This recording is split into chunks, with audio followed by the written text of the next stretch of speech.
നബി സല്ലല്ലാഹു അലൈഹി വസല്ലമയെ പറ്റി അല്ലാഹു പറയാണ്, വലൗ തഖവ്വല അലൈനാ ബഅദൽ ലകാവീൽ ലഅഖദിനാ മിൻഹു ബിൽ യമീൻ സുമ്മ ലഖതഇനാ.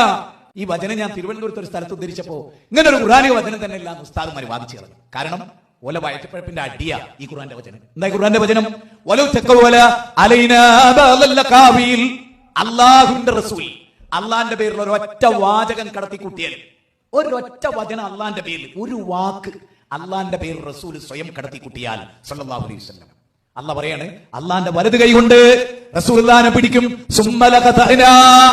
നാം അദ്ദേഹത്തിന്റെ കുരവള്ളി പൊട്ടിച്ചു കളയും, മുറിച്ചു കളയും, ജീവനാടി മുറിച്ചു കളയും. എന്റെ പിടുത്തത്തിൽ നിന്ന് അള്ളാഹുവിന്റെ റസൂലിനെ രക്ഷിക്കാൻ നിങ്ങൾക്ക് കഴിയൂല. 69 അധ്യായം 44-47. എന്താ വചനം? അള്ളാന്റെ പേരിൽ ഒരൊറ്റ വചനം. അതുകൊണ്ട് ഒരു കാര്യം ഉറപ്പായി, അള്ളാഹുവിന്റെ റസൂലിന്റെ കുരവള്ളി പൊട്ടിയില്ല എന്ന് പറഞ്ഞാൽ അതിന്റെ അർത്ഥം എന്താ? അള്ളാഹുവിന്റെ റസൂല് ഒരൊറ്റ വാചകം അള്ളാന്റെ പേരിൽ കള്ളം പറഞ്ഞില്ല, പഠിപ്പിച്ചില്ല, ഉറപ്പായി.